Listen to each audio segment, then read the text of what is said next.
Dopamine swipe, dopamine swipe. Followers, likes, double tap. Now they control your life. What is going on, people? Welcome back to the 817 podcast, where we talk about the lovely city of Fort Worth, Texas. We're talking politics, business, culture, trends, you name it. We talk about all of it. And today we have one of our favorites, Tony Hernandez, in the house. What's up, my man? Hey, welcome back to the pod. Yeah, good to be back. Good to be back so soon. Yeah, you know, Jimmy's in Cancun.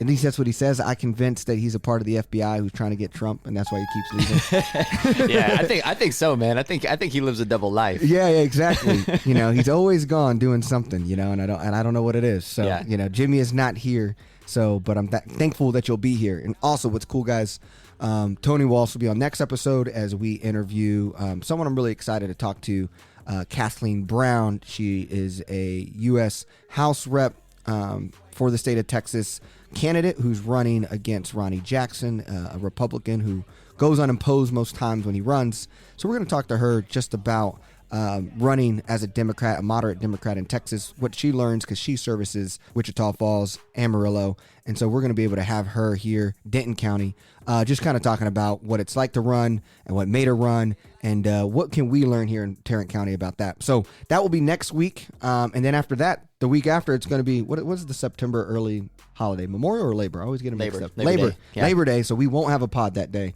So these next two will be me and Tony. Let's go ahead and dive into the episode. So what you're going to have here is, we felt like there was a lot of news this week, like just like a lot of little things, nothing like dramatic, but just like a lot of things going on. And so we broke it down into 3 short stories. The first short story is going to be about economic development. The second story is going to be kind of about like taxes in Tarrant County and what Fort Worth is looking to do with taxes as we get ready for budget cycle and all that stuff. And then the next one is just, hey, Fort Worth ISD school rating. We got Tony here who had an awesome episode about kind of teacher pipeline, teacher recruitment, and so we kind of can discuss kind of the school rating stuff together. And then the big story is all the stuff that's happening with the assistant attorney judges around juvenile, stacked juvenile system, and where we're not actually getting kids out of the system. And now people are asking for the removal of these associate judges. So let's go ahead and dive in. The first economic development story we want to talk about is Omni's plan for $217 million downtown Fort Worth expansion is a $217 million project, which will result in 400 rooms, which will expand over an entire city block. Currently the site of the Tarrant Community College Administrative Building. Omni is under contract with TCC to purchase the property. The city of Fort Worth will contribute $53 million in incentive to the project. Once the work is complete, it would include a refresh of the existing hotel, which has 1,008 rooms over 2 blocks. And they're going to build another building. The existing tower has 33 stories and was built in 2009. There's going to be a restaurant, and the expansion was expected to start during COVID shutdown. The halt forced a full reconsideration of the project, which at the time had $174 million price tag. So the price tag has gone up. What is your thought about this story? Omni Hotel is an iconic brand here in our city. It's always busy. I feel like one of the most busiest places in downtown. Yeah. So what is your take?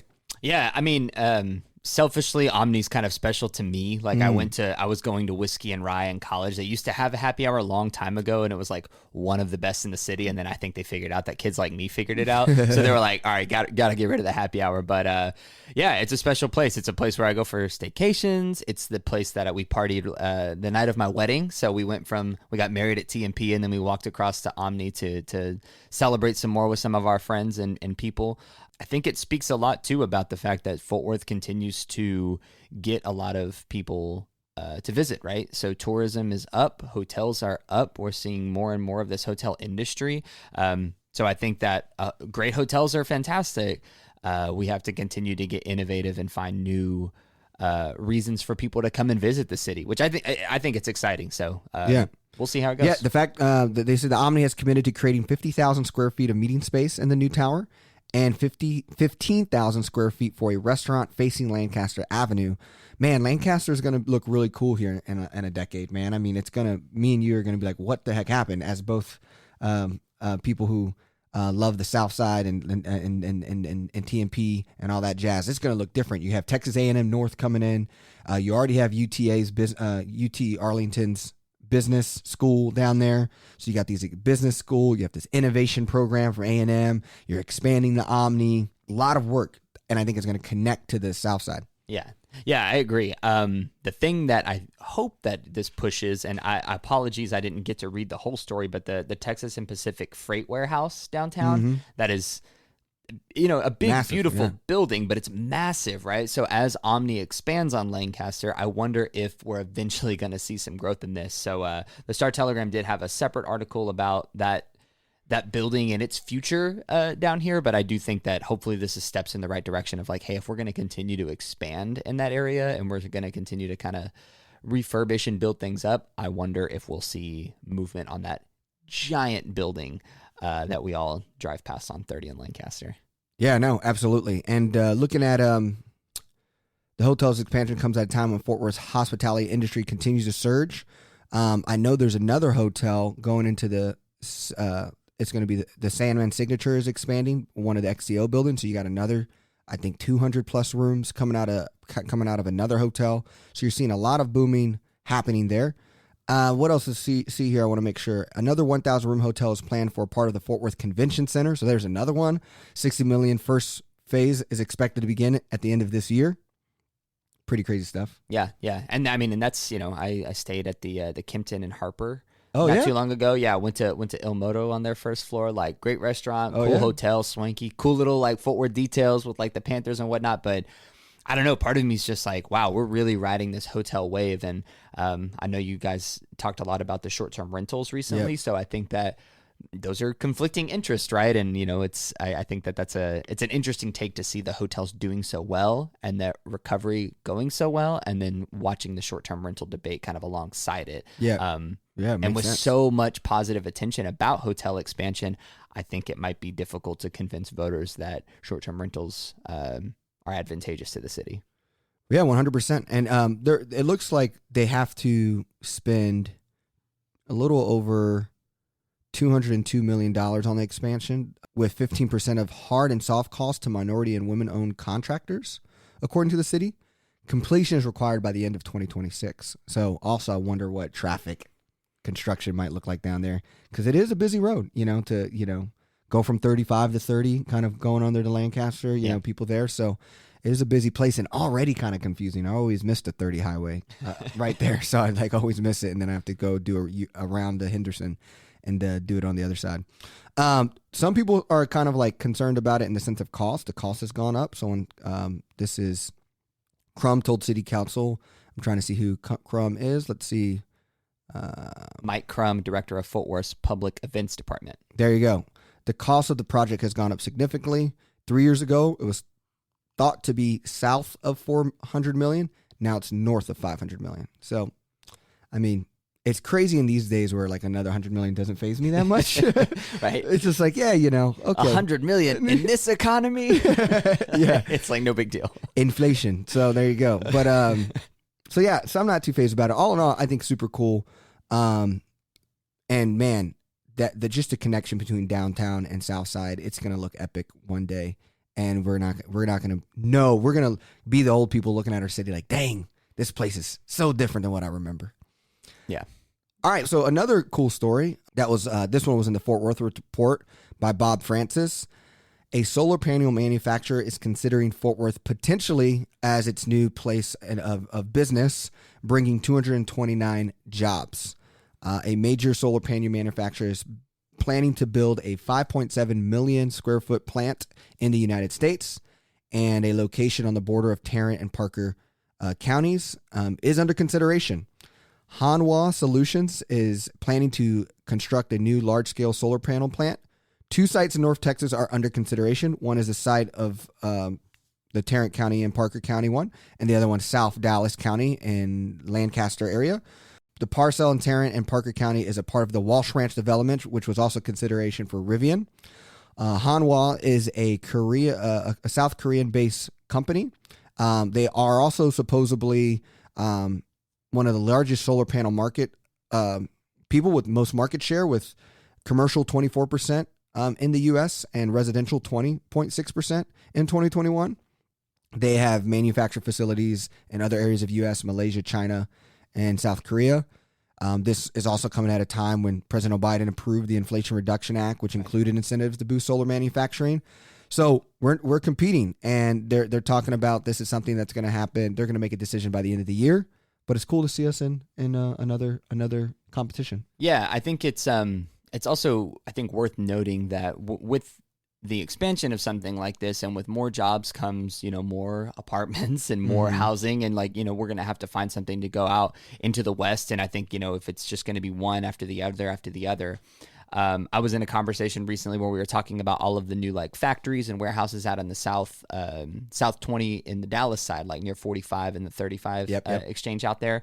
And, I wouldn't be surprised to see people from Tarrant and Parker County saying listen, 1, maybe 2, sure. But at what point do you have to say hey, we need to put a stop to this? Or where do these people go? All these great jobs are coming in, but where are they going to live? And do they live further west? Do they live closer to the urban core? So it's just, I think it's a multifaceted problem. It's not just as simple as hey, factory, new factory bringing jobs. But on the more optimistic and positive side of this, I hope that it's an opportunity to see growth in green energy in Texas. This could be a small start to a much larger solution. I'm actually blown away by the number of solar panels I see in Wedgwood. Yeah. It's really surprising, but I'm also, every time I see them, I'm like, man, this is probably a great idea. Yeah. I feel like there's a bunch of businesses out there now trying to get people to do it. I got door knocked and called, hey, free solar panel installment, because I guess all this tax stuff, or people they're doing a lot for businesses to get people like me and you to move over. I did a lot of reading into it. It's interesting. It's the setup is where you're kind of leasing your roof to them, so you don't own the panel. So it was tricky, and I was kind of annoyed because they're, living in Eastside, taking advantage of maybe people who don't know the full setup of what's happening, and eventually having to pay maybe and all that stuff. But we'll definitely see there's definitely movement in that space. Right on. Look at the jobs though. The 229 jobs with an annual wage of more than $78,522 would be great and awesome for that area of Fort Worth. And it just seems like everyone's really excited about the school districts in that area. Alito, that's kind of it seems like people are excited. So there's kind of agreements. Fort Worth ISD is a part of that area too, though. So getting those schools. And so, I mean, honestly, right. That could even, let's actually go ahead and just dive into that story, the school rating story. I mean, if you want to move over to that rather than doing and then we do the next one a little later. Sure. So, yeah, I mean, the companies now seeing Fort Worth, Alito school district saying, hey, we could possibly bring people here.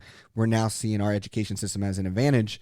But Fort Worth ISD improved state ratings despite the struggle through the pandemic. Reading this story in the Star Telegram, what was your, and just, I mean, you're in education, so, and especially you deal with DFW. What was your initial, just kind of seeing all the success across the Metroplex and ratings mean to you? Yeah. The first thing I think, okay, a couple of things. One, it's important to take the win, take the W. Schools have been under a microscope for the last few years, and they have seen challenges like every other industry, but they have absolutely changed the model from the early days of COVID when they went completely virtual to no accountability ratings to back in school to school boards being made the enemy to teacher retention issues. And so for there to be data to suggest that there has been positive growth in an urban district like Fort Worth ISD, round of applause to the folks out there who are doing the work, right? And that's a big shout out to teachers in particular, right? Administrators, I know you have a hand in it too, but teachers are the ones in the classrooms, making the difference with students. I think it's important that we all collectively celebrate the win, because we have been really good at not celebrating schools for the last several years. And unfortunately kind of making them the enemy. So my very first take was round of applause. This is great. As we dig deeper, I think that it is, I think it's cool that people want to be critical of the school data and what does that exactly mean? And is this just one metric? And is it all about the STAR, the standardized testing results? I think it's interesting that people are starting to ask questions, and for better or for worse, and I think it might be for better, we're informing people more about what it means for those school ratings to come out, and we're getting to celebrate them, right? So I like the publicity of it. I like the look at it, and that, again, the short version is celebrate the win, and then the next bit is, I hope that the community stays informed and that these aren't just like ratings that we put banners up on the school and like nobody knows what it means. I think that there needs to be an active role for the district and for the campuses, specifically the campuses who did really well and the campuses who didn't do so well, to kind of tell their story of like, hey, here's where we are, here's how this is rated, and here's your role in it. And bring the community in and have parents and external partners and students even taking responsibility for, hey, this is what we're all marching towards. I think that could really instill a sense of pride that otherwise goes missing in public ed. And I'm saying that from, my days in the classroom, where I think sometimes students especially just kind of felt like they listen to the adults in their lives, and adult narrative shapes child behavior. And the narrative was, oh, it's a bad school, quote unquote. We're not doing the things that we need to be doing. So when you have wins like this, I think it's incumbent upon the adults in the room to share that win with students so that they have a sense of pride about where they go to school. So it's a great opportunity. I hope it isn't missed. But that was like the quick, like just me as a person take. Yeah. Fort Worth ISD broke out in Tarrant County as one of the 5 districts to improve a letter grade from C to B. And so a part of that was increasing the number of A and B schools from 41 in 2019 to 75 in 2022, and decreasing the number of D and F schools not rated this year under a 2021 law from 38 to 23. Yeah, I think this is just, like you said, I mean, really, we need that win, and especially going into this school year. Just having that fresh and even just like looking at it from a state level, the metrics is significant. The Texas Education Commissioner Mike Maraff said during a press call discussing the release of the numbers, ultimately, if you have really low levels of achievement at a campus and for several years in a row, you have a very high level of academic growth at the campus, you will not end up with low levels of achievement at the campus, he said. That growth was in districts across the state, Maraff said, with 25% of districts and 33% of campuses increasing letter grades since 2019. So, I mean, that's a big jump of Texas schools, which I was very surprised of, and I think a lot of people were concerned with what was going to happen with grades. So it seems like a lot of people are celebrating and doing the work. Yeah, and again, I think that it's great that we're seeing the win and the fruits of the labor are there, but one has to ask the question: did it come at the expense of teacher retention, right? Like, did it come like, and I think that that's a really hard trade-off, right? But like, it was clearly good for students. Student outcomes increased, but was it at the cost of teachers feeling overworked, overwhelmed, overstressed, whatever the case might be?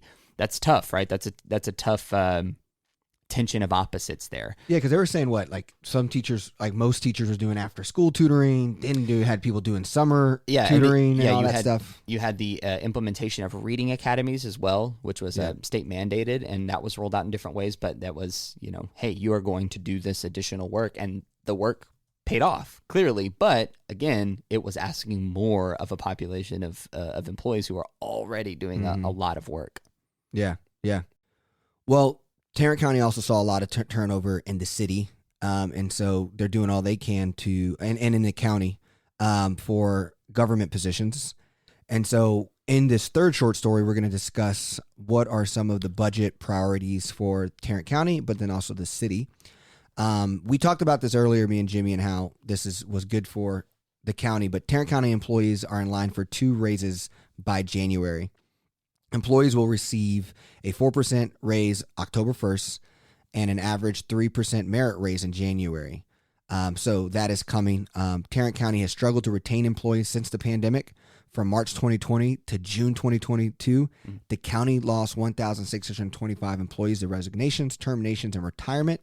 Nationwide, a record 47.4 million people quit their jobs in 2021. In July, county commissioners used money from the American Rescue Plan to give 4,900 payments to full-time employees.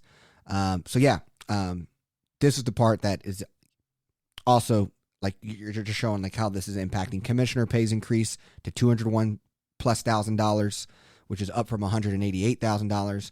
The county judge and sheriff Bill Wayborn will be paid $211,000, $895.32, but plus $211,000. The district attorney will make $250,000, up from $242,000, $243,000. Story will be in the notes if you want to look at the exact numbers. The county proposed budget of $916 million is 119 more than last year. I'm pro the raises, right? Raises for our city people. Yeah, So absolutely. Yeah, I mean, anecdotally, I know someone who was interested in working, like lives in Fort Worth, likes the city, like, you know, tired of commuting out of Fort Worth to go work, and said like, hey, I have the skill set that they're looking for on their website. Let me apply for this job. Wow, awesome. Saw the salary demand and was like, okay, maybe I'll stay put. So yeah, I think the increases are great for the people who are there and doing the work, but also I think it's about attracting some of that talent that we have right here in Fort Worth to stay in Fort Worth and make their money here. Yeah, yeah. Another Tarrant County story around budgets and taxes and things like that is Tarrant County is proposing a flat tax rate. Tarrant County wants to keep the tax rate the same heading into the next fiscal year, but homeowners will pay more to fund a $916 million budget, which we just talked about in the other story, which is an increase. So if the owner of a $350,000 home, they would pay $802 in county taxes under a proposed tax rate of 22.9 cents per $100 of property value. Residential accounts increased by an average of 14.6% in 2022, according to the Tarrant Appraisal District. So taxes on the same home could have been as low as $729 a year ago. So you're seeing a jump of, if you have a $350,000 home, you're looking at a jump of $70-ish. Some will see a smaller tax increase if their home value didn't increase as much, but I feel like a lot of people's houses did. I just found this interesting that I feel like I know the city is lowering their tax rates, property tax rates, but our taxes will still go up because the value has gone higher than the decrease of the property tax city. But the county commissioner unanimously approved the proposed rate as a record vote at their Tuesday meeting, but the final rate won't be decided until September 13th. They could lower the rate at a time, but can't go higher. Yeah. This is one of those things that I just like, I'm not an expert in, and I'm just like, you know what? I bet there's someone really smart listening to this podcast who's like, oh, I got a hot take. Great. Reach out to the 817 podcast and share that hot take. Cause for me, I'm like, look, man, I'm just going to pay the bill when the bill comes due. Yeah. Right. I guess, yeah. And to me, obviously property taxes for city property taxes is our highest costs for Fort Worthians. I just think it's interesting because we're raising budgets, but at the same time, there just seems like Texas is flush with a lot of cash. I know Jimmy talked about this cash reserve that the state has, and I don't remember that story.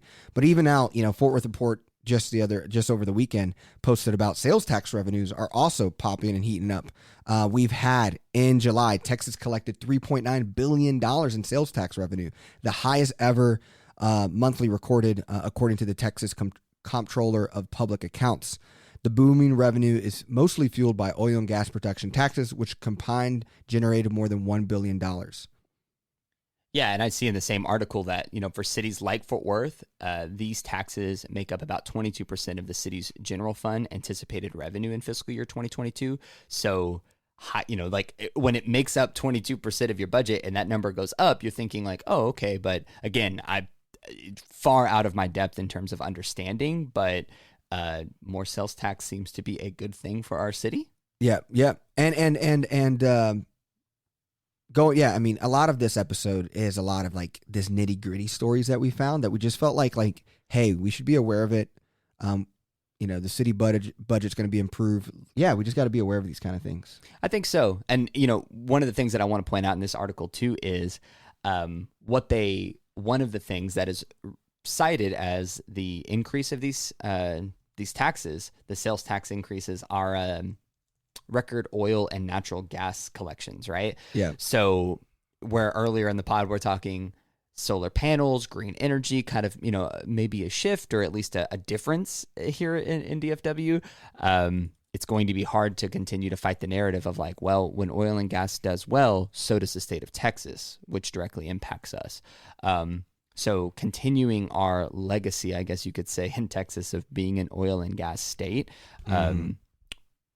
I guess wins, quote, I'm doing air quotes for I know y'all can't see me, but I'm kind of thinking like maybe this is still a win for oil and gas, which is going to be hard to speak out against oil and gas when clearly it's benefiting the state. Yeah, and the council votes on the budget and tax rates in September, so it's actually less than a month. Like it's right here, it's coming around the corner.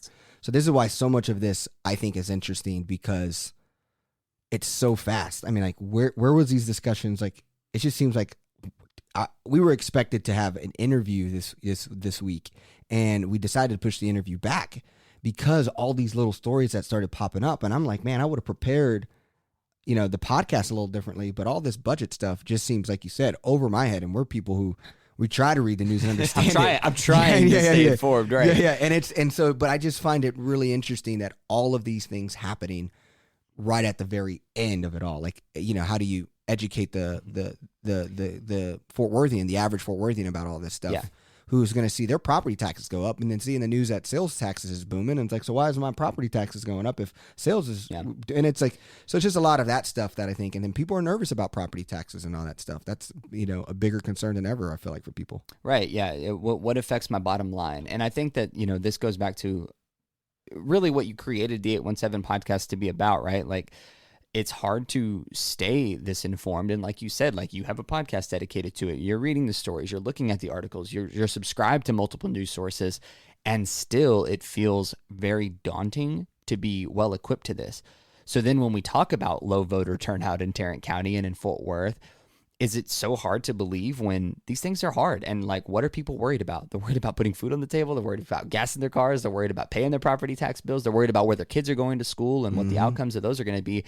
Oh, and then, by the way, you need to be thinking about how we collect revenue as a city and the expansions and what businesses those might displace. It's complicated. It's hard. And I do think, shout out to every one of your listeners who stays informed and is working hard and trying to be a well-informed Fort Worthian. But on the flip side, I get it. It is a grind to stay informed and to want to make a positive change in your city. So got love for everybody listening right now, because you're taking the hard step of wanting to know more, even when sometimes it's just like, wow, there's too much. Yeah, 100%.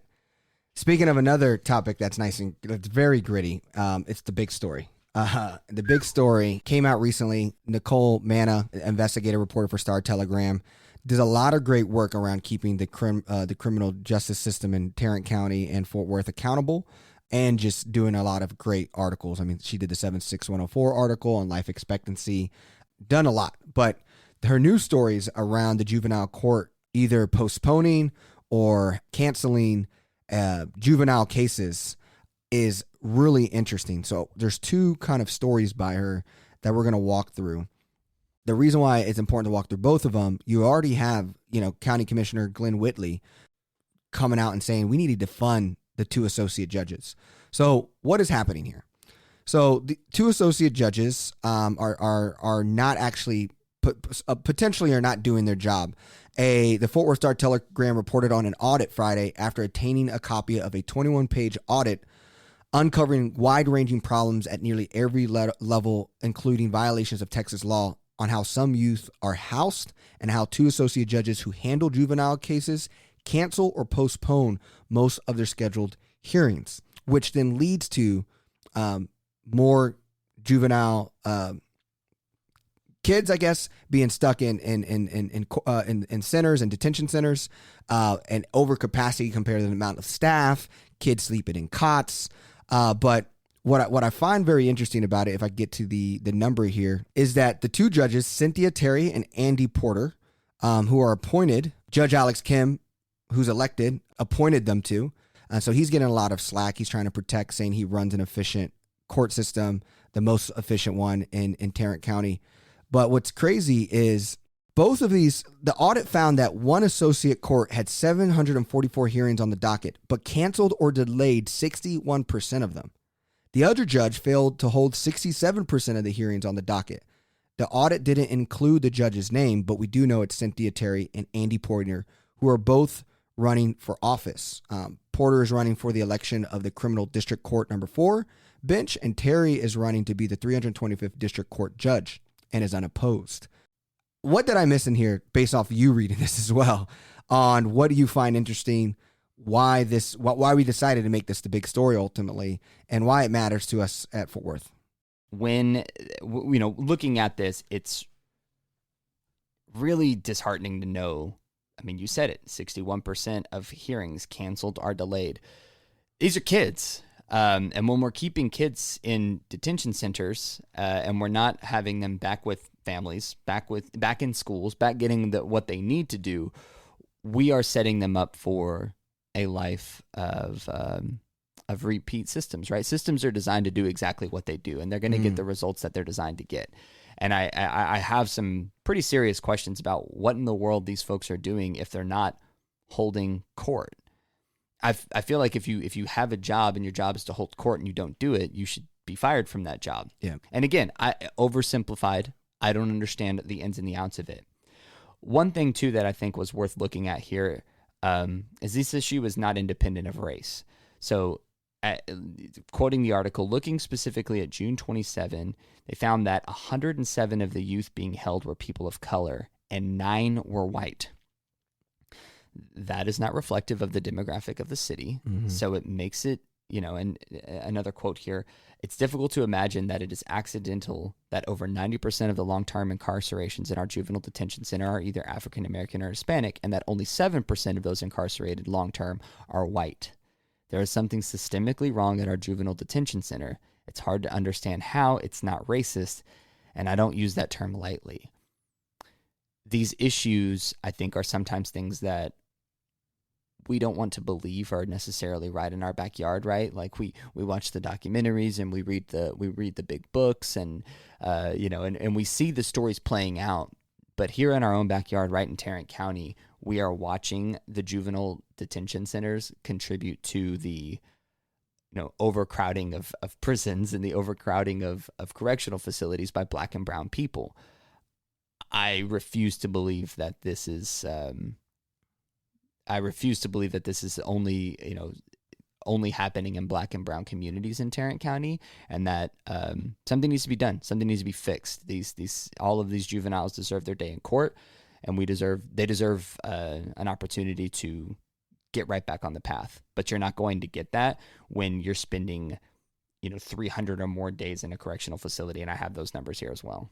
But again, that Judge Kim argues that the majority of youth who are detained on gun or violent crimes are Black. He said he's holding them because they're a danger to the community or themselves, not because of their race. Yeah.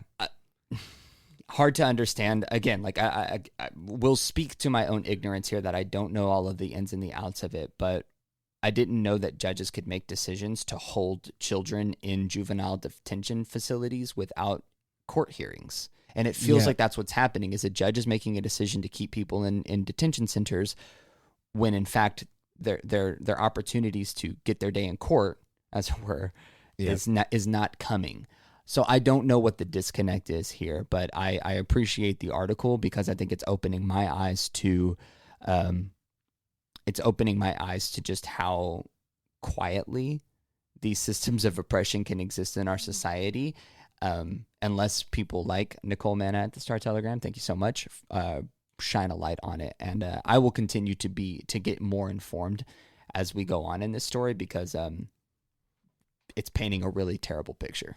Yeah, and both Cynthia Terry, looking at her website, conservative Republican for judge, and then same with Judge Andy Porter for the CDC4, both conservative judges. Alex Kim is known for being harsh on Black and brown communities and kids who get to his cases. What shows me that this is a really big problem is that Glen Whitley, a Republican, is saying we need to defund these two positions and we need to move on from these people. That to me is like when someone from your own who knows you, who's in your work, comes out and says stuff like that. To me, that is like you definitely did something seriously wrong, because he's such a passive. He's been more outspoken now that he's retiring and he's not running for office. But to say defund, a buzzword like that in today's society, that's a big deal. And how they're going to respond is going to be interesting. Yeah, I think, in addition to Whitley's comments, you have, the two associate judges who handled juvenile cases canceled or postponed so many of their scheduled hearings that one is called ghost court privately among employees. employees have now made light of the situation that this court does not take place. And again, it's like, these are kids, like these are people, these are human beings whose lives are literally in the balance. And when employees of that court, who clearly, I mean, they have to know more than I do, right? They have to, are willing to call it ghost court because it's not occurring, something's wrong. And it needs to be fixed immediately. So again, I just hope that this is one of those stories that continues to have light shining on it, and good reporting continues to do what good reporting does. Because yes, people have a hand in it, but this is a system issue, and the system needs an overhaul if Black and brown kids are spending this much time in juvenile detention centers in Tarrant County. So I hope that the system is fixed. I care less about the individuals, and I care way more about the holistic idea of like, we have to figure out how we get juvenile court to be running more effectively and efficiently to do what it's supposed to do. Yeah, I mean, and then it gets crazier where, I mean, they're holding kids, sex traffic victims, in these juvenile detention centers. Like, as like, and people are like, why would you hold sex traffic victims in a place where you're supposedly also holding the same population of criminals? This was by Judge Pat Gallagher of the 96th District Court. Alex Kim then says pods in the girls section are single cells, and juvenile services often tries to place them into programs that can protect them. Medlin confirmed that some have been referred to Unbound North Texas, a nonprofit that supports victims of trafficking. But like, that is even a crazy part. Now you're pitting victims who actually need, more additional support and don't need to be seen or identified as criminals or be in the same area as criminals. Even though, to me, I won't argue that juvenile kids are, I'm going to call it juvenile kids criminals the way Alex Kim does do naturally. But then also we were talking about off mics and off recording, how like there's a YouTube stream. Kim is like live streaming. Like Alex Kim is like live streaming his court hearings with kids, making them live on Facebook. People are commenting. He's kind of using it to build his celebrity because he's an elected official. That is crazy. Like, what is this, Judge Judy? Like, and so now you have these black kids on live YouTube. You're bashing on them. You're making them look silly or stupid, and then there's even data saying that ones with comments got harsher opinions based off of what the comments were on the Facebook. So yeah, that's just that. I mean, there's so much, like you said, systemic issues going on with this that allows people to get away with this stuff. Mm-hmm. This same goes with what's happening with Wayburn and the adult system during the pandemic. And I think it's easy as a society, again, right? Like we talked about it earlier about like our minds are limited in what they can be thinking about. So many people we have to think about what's right in front of us a lot of the times, and we don't have the luxury of thinking about everybody else. And I think it's easy, given this narrative around society of like people who make bad choices get bad things. And I think it's easy to dismiss stories about overcrowded jails. I think it's easy to dismiss things about juvenile court because you're just like, well, I guess those kids should be doing right. And I'm like, it is not that simple. We don't know. Like it's frustrating because if it's not brought top of mind, and this isn't, in our faces all of the time with all of the other competing priorities that we have to think about, then unfortunately these folks are forgotten about. And I wonder who's fighting for them. I wonder if they are going to get their day in court. That's what I care about deeply. But I just think that there's something to be said about the whole of this has probably been going on for some time. And if we aren't bringing it top of mind, and again, shout out to these reporters who are saying like, hey, I'm trying to put this top of mind for you. I'm trying to make sure that this hits news. I'm trying to keep this on your radar. Otherwise, I don't know who's going to fight for those kids. And that really concerns me. Yeah. June 27th, they reviewed cases and found that 116 juveniles were being held in detention centers, which is staffed for 104. And like what you were mentioning, one juvenile had been in detention for 515 days. He or she will be tried as an adult. It was awaiting transfer. So now you're an adult. Like you're not doing, and like, so there's so many layers of why this is bad. Yeah. 90% of them are black or brown. Why is that, that are being held up? They're being held up in places that are not even staffed to actually keep all of them. So when you have more kids and less staff to handle that, what happens there? Oh, wait, and we're putting sex traffic victims in these centers. Oh, and then wait.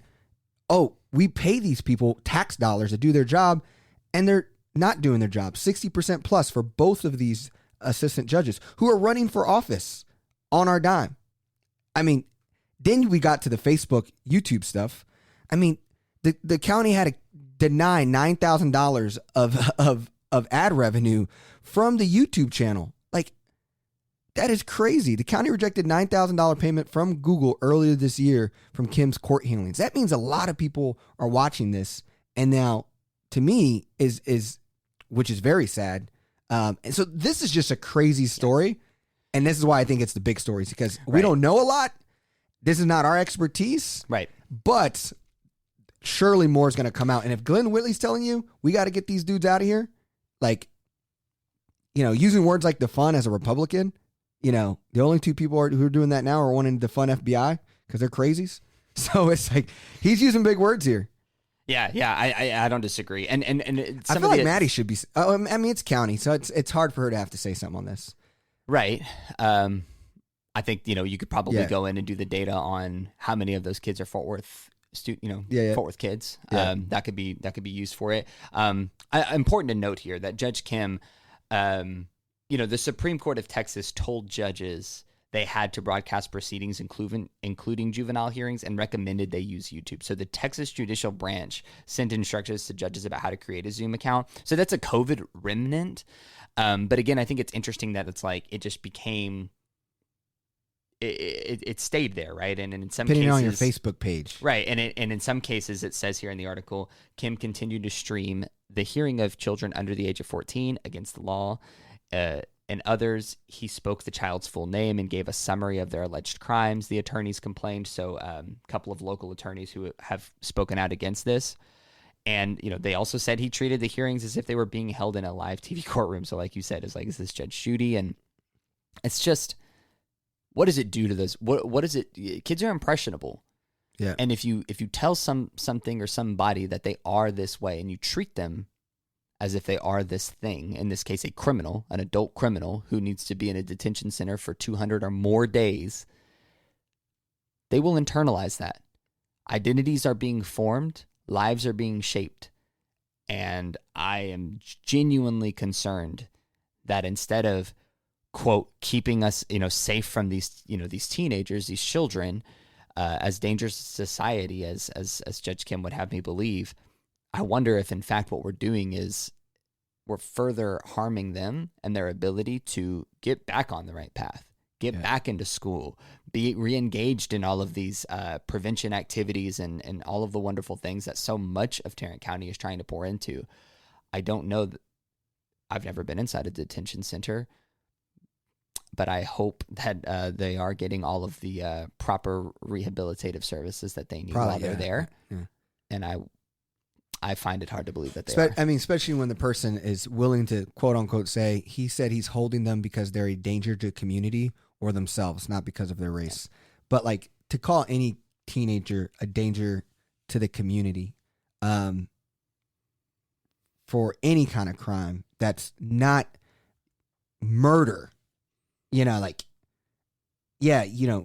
or whatever, and there was maybe some squabbles with having guns and things like that. But like, that's like, to me, you want someone who has a positive, hope, believe every child could have a great life. Every kid has a good heart. Like that to me is just like, you're already creating an operating system of evil and scare tactics to the community. Oh, right. These black kids with guns are bad when, it's just that's to me like also just scary. Yeah, I definitely agree with you. So y'all know, the state ultimately dismissed the complaint and said that Kim's conduct, quote, while not necessarily appropriate, did not rise to the level of sanctionable misconduct. Again, systems are designed to do exactly what they're doing, and we're watching that play out right here in Tarrant County. You ready to move the wins and losses? Let's do it. Cool. Well, I'll jump into my loss because it kind of goes with what we were already talking about, and that is giving law enforcement or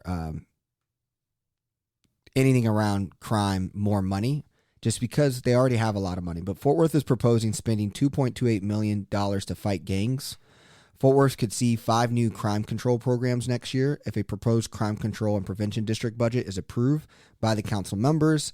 The $117 million budget, a 23% increase compared to last year's approved budget, calls for investments in the following programs: community information, 911, call taker, domestic violence victim assistance, gang intervention, and administrative initiatives to help with grant partnerships. My whole big thing is, I mean, yes, what we just talked about was county, but a lot of, I mean, I just think like we already give these people a ton of money, and we're not doing any better. Like we're still one of the highest homicide cities. We have a high gang violence city. And so to me, it's just like, why, yes, I do agree people should get paid more. I 100% agree on that. But it's just like, we have the budget to do these things. Why do we continue to do it? And to me, it's like, I don't see a budget increase for schools who just got good ratings, but yet we just have all these people doing, not doing their job, and you're giving money. And I guess like this idea is that like we're always need more police officers or more money for policing is just like a bad way to look at it. I think for education, that's fair, because education is like proactive. It's future forward, high investment. It's not reactive. It's not, a small number of kids. It's a lot of kids, tens of thousands of kids. So I guess to me, the loss is like, I'm always going to take an L when we're going to give cops more money when we just gave them 100 new cop budget, increase 100 employment. So it's just like, do we really need to keep going, guys? And that's my take. Yeah, and where so everyone knows that it's not all sunshine and rainbows between EJ and I. Like I think where I push back on this is that I do see this as like a preventative effort in education and working with community to help. It's about prevention, right? Crime prevention. But to EJ's point, like there is a lot of money already allocated in that budget. So it's like, could we use it? Is the money already there that you need, or do you actually need more money, right? So is it about smarter spending, or is it about increasing programs like this? So for the 5 new initiatives, I think that it's great, and I think that these are All strong I'm saying steps is sell forward. your tank. Sell your tank. There you go. Exactly. And bingo. Right. And I was like, and the elephant in the room is like, but are the armored vehicles and the these kinds of things? And again, like expert in police spending, absolutely not. Yeah. But they keep us that way, right? though. But I see it. I see both sides of that coin of like, I think this is a good idea, and it's rooted in community impact and change and crime prevention, and not responding to, but also, man, that's a lot of money. And I agree. And of course, like Mr. ISD, Mr. Schools over here is always going to be like, hey, more for schools. But yeah. And I think that's a big the split in like a progressive worldview of like, we're all public schools, we're all for our teachers. And if you look at teachers and teacher associations, they're very progressive. They're usually funding Democrat candidates. And then the opposite, which I think both a police officer and a teacher has the 2 hardest jobs in the world. Yeah, but like tough work. But police officer and police associations, the Manny Ramirez's of the world, they're out there, endorsing Jungus Jordans of the world and the Carrie Moons of the world and backing these conservative candidates. So, like, to me, there's just so much darkness in it all that I'm not even sure if each side should be able to be getting involved in politics, because you serve all kids and you serve all communities. And so it's just like, it's just a big swampy mess of like, we just got to keep bringing it top of mind, and just, that's my take. I'm going to keep it top of mind. It's not the end of the world. It's normal for Fort Worth. Right on. So yeah. But speaking of, I mean, police officers, your loss is also associated with this as well. Yeah. My loss goes, really to, it's about the murder trial for ex-Fort Worth police officer Aaron Dean, rescheduled after many delays. Aaron, I want justice and closure for the family of Tatiana Jefferson. I hate that this has been drug out. If you go back to this podcast, probably a year ago, we were one of our wins was like, hey, we are going to prioritize. Like, it seems like the city is going to make this a priority to get this case up and running and for justice to be served, right? Just closure. No stance on this thing of just like have the case and let's bring closure to this story. And unfortunately, that hasn't been the case. So finally looking at the trial beginning in December of this year. Yeah, and all of this, like, again, it's police unions, and they have an entire system and structure that when a police officer is in the hole for something they did, a mistake, they know how to do this stuff. They know how to keep it dragging on, kicking out the judges for being biased or whatever. Like, this is association union-backed stack process of when any of their guys are seen as the bad guy, we know how to not give the trial the right case that it needs. Where, Tatiana Jefferson and their team, has to find a way to compete against that. And so you got local associations, local processes, knowing how it works. And, if you get a national, if Tatiana's group gets a national judge, or like they're not using someone who's from Tarrant County, you just don't know. But it's just like, this to me is an example of like, good old boy, protect your crew even when they made a massive mistake. Let's go to wins. My win is, I think it's a cool story just because I fly a lot, and American Airlines is one of our biggest employers in the Tarrant County area. The American Airlines group Tuesday last week is buying 20 jets from an aircraft maker called Boom Supersonic, becoming the second major U.S. airline to bet on ultra-fast passenger travel. The deal brings Boom overbooked to 130 airplanes, including options valued at about $26 billion. What's really cool about this, it's American Airlines and United Airlines are doing this, but check this out. You're talking about cutting travel time in half. Going from like Miami to London in under 5 hours, cutting nearly 9-hour flight time between the cities by half. This is just, we got a while before something like this happened. They're saying first passengers don't happen until 2029, but it's just cool to see that, supersonic travel and jets could be a thing. Yeah, we can get to our destinations faster and just stare at our phones even faster, right? Classic, right? Classic. But anyways, I thought it was a win for American Airlines. Yeah. Innovation story for the Metroplex, and go from there. Yeah, and my win, similar in the kind of innovation side, is Fort Worth. Bringing Wi-Fi. Fort Worth rolls out free Wi-Fi in 5 neighborhoods. So about 40,000 people who live in Fort Worth can now get free Wi-Fi in their neighborhoods. The initiative was created to promote digital inclusion for Fort Worth residents who lack home internet. And the 5 neighborhoods are Ash, Crescent, Como, Northside, Rosemont, and Stop 6. Silas Allen had reported about this first in November of 2020, and the Star-Telegram linked that article in there. So it's cool to see, hey, in 2020 we talked about it, and now in 2022 we're seeing the fruits of those of that labor. So bridging the digital divide in Fort Worth, very cool. Love to see that. It's a big win. Yep. And we're using the American Rescue Planning Act that the city won with CARES Act funds as well. So what's cool about that, right, is I remember when having Michael Crane on, they were talking about what are things we can invest in that have long-term benefits that, you don't have to maintain or keep up. So this is really cool to see that in action. All right, beautiful people. Well, we are done here. You guys have been great. Thank you so much for checking it out. And if you listen all the way through to this end, you are a true rock star wanting to know what's going on in the lovely city of Fort Worth. Please subscribe, share with a friend. And next week we have Kathleen Brown's interview, a Democratic candidate who's running for a U.S. House seat in the state of Texas. So we're going to be talking to her and going from there. Peace, love. Have a good one. Swipe, dopamine swipe. Follow us, likes, double tap. Now they control your life, control your life. Dopamine swipe, dopamine swipe.